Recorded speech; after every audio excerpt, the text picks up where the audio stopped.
Então, primeiro eu gostaria de agradecer aos organizadores desse evento por terem me convidado a fazer parte dessa mesa, basicamente duas razões. A primeira delas é pela relevância absoluta desse manifesto, no momento atual, onde as relações internas da universidade chegaram a um grau de tensão que há muito tempo não se via.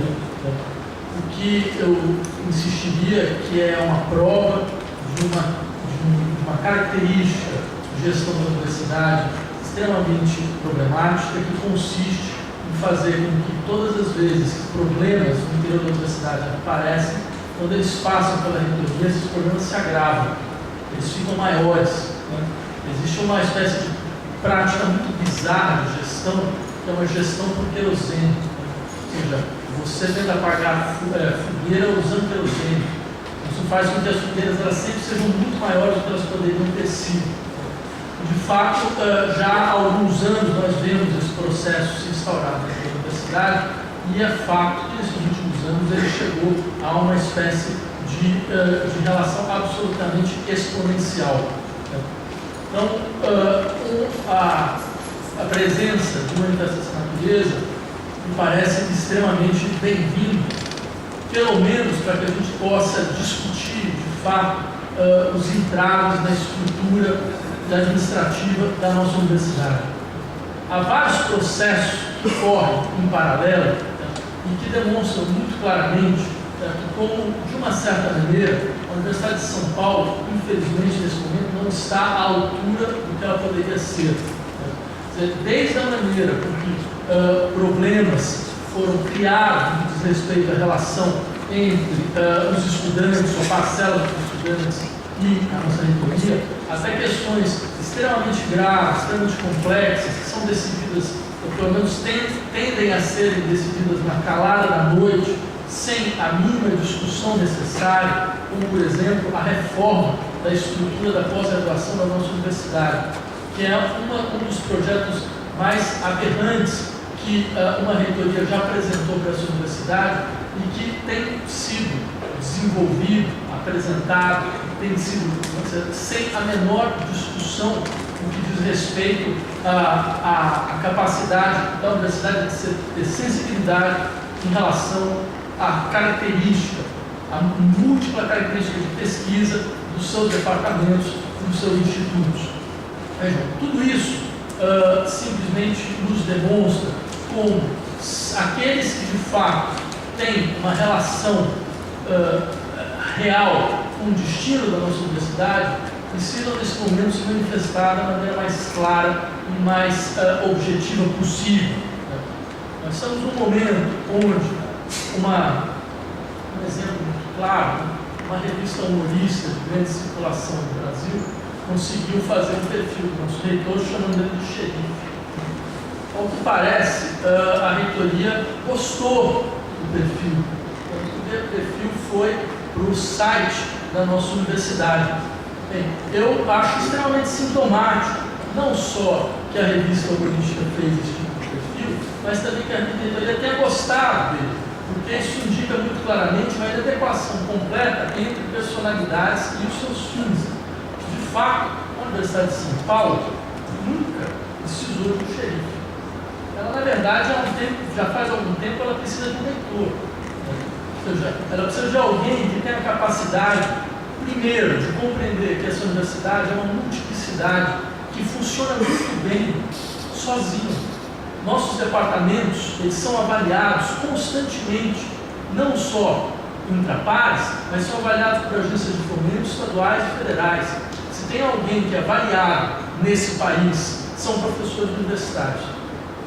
Ou seja, nós temos uma capacidade de pesquisa que faz com que a Universidade de São Paulo represente 25% de toda a pesquisa universitária feita nesse país.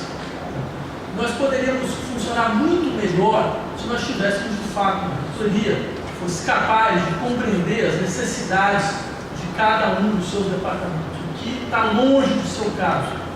Eu venho de uma faculdade, a Faculdade de Filosofia, Ciências Humanas e Letras, de vocês, que tem, nos últimos anos, sido, e essa seria a palavra mais adequada, vítima de um processo de estigmatização inacreditável vindo por parte da própria reitoria. Quer dizer, não foi uma vez apenas que nós abrimos páginas de jornais e revistas da grande imprensa e nós somos obrigados a encontrar o nosso próprio reitor fazendo uma apologia contra a nossa própria faculdade, contra setores da nossa faculdade, contra setores dos estudantes da nossa faculdade, como se nós tivéssemos uma espécie de processo onde a estigmatização ela não vem de fora, a estigmatização ela foi se instaurando aqui dentro. Eu lembraria duas coisas que me parecem fundamentais para a discussão desse processo.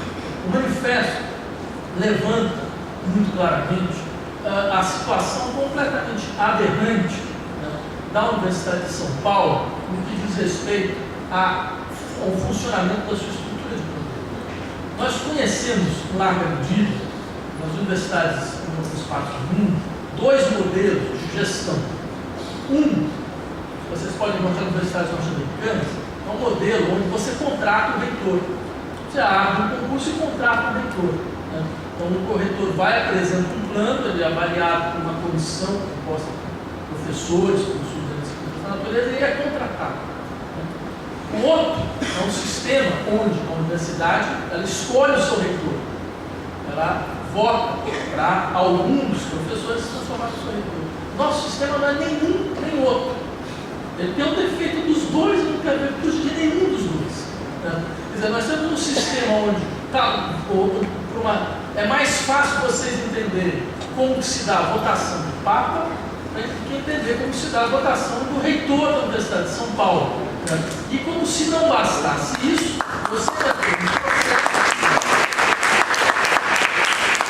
Se isso não fosse já suficiente no que diz respeito à sua cota de absurdos, você ainda tem um processo onde essa votação ela pode ser simplesmente anulada, né, pela intervenção moderadora do governador do estado de São Paulo, né, que numa lista tríplice pode escolher qualquer um dos três, o que é um dado fantástico. Você pode se perguntar, afinal de contas, o que o governador de São Paulo pode entender de pesquisa acadêmica, de onde vem a sua autoridade para intervir no interior da Universidade de São Paulo. E mais do que isso não demonstraria muito claramente o nível da ingerência política dentro de uma instituição que não deveria ser completamente permeável a qualquer tipo de interesse político maior? Então, veja, nós temos um sistema de funcionamento que é aberrante por qualquer critério que nós possamos tentar avaliá-lo. Então, essa discussão é uma discussão que não toca simplesmente a estrutura de funcionamento do poder da universidade. Ela toca a pesquisa que a universidade desenvolve. Ela toca a maneira como a universidade se posiciona diante da sociedade. Porque, veja, o fato de que a reitoria vá ser ocupada por alguém que não tem consciência daquilo que a universidade pode fornecer à sociedade faz com que nós sejamos obrigados continuamente a ouvir absurdos, como, por exemplo, o fato de que, bem, a universidade, boa parte da pesquisa da Universidade de São Paulo deveria ser feita através de financiamento da sua relação com o mercado, financiamento por iniciativa privada e coisas dessa natureza. O que é um dado, veja, não se trata simplesmente de uma questão técnica sobre financiamento, mas isso toca fundamentalmente que tipo de pesquisa nós vamos fazer. Poderia dar vários exemplos. Digamos então que o grosso da nossa pesquisa vai ser feito então por financiamento privado, por captação de recursos, né, como se diz de uma maneira mais precisa. Então, digamos que você seja um professor de psicologia e queira desenvolver uma pesquisa demonstrando como o uso de medicamentos no caso da depressão é algo absolutamente ineficaz em várias camadas do processo de sofrimento psíquico. A pergunta é, quem financiaria? A indústria farmacêutica? Por exemplo, se você é professor do departamento de História e resolve fazer uma larga pesquisa sobre a Operação Bandeirantes, né?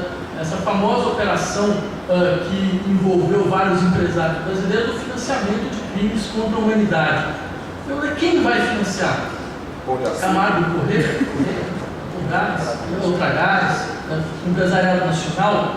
Ou pegar aqui na FEA, como se você seja o último economista heterodoxo da Faculdade Faculdade de Economia e Administração e resolva demonstrar, afinal de contas, como a desregulamentação completa do sistema financeiro e a autonomia criminosa dada aos bancos foi responsável pela maior crise econômica da história do capitalismo depois de 1929.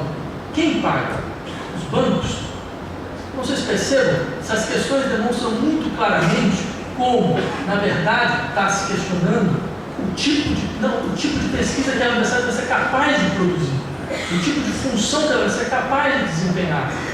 E nesse tipo de discussão, o mínimo que nós poderíamos esperar é que essa discussão fosse levada a cabo e fosse gerada por um corpo administrativo, ou pelo menos por um corpo de reitoria, que fosse realmente o espelho daquilo que a universidade representa. E não alguém que caiu com déficit de legitimidade, Deus sabe por que razão, certo? Graças a um decreto do Estado de São Paulo. Isso é apenas o que me parece que é um elemento a mais para nós colocarmos dentro da nossa discussão, para que ela não fique simplesmente uma discussão vinculada ao problema que se instaurou aqui no passado, sobre a presença da polícia e todas as consequências nefastas que essa presença ostensiva tem provocado cotidianamente. Era só isso que eu queria dizer. Muito obrigado.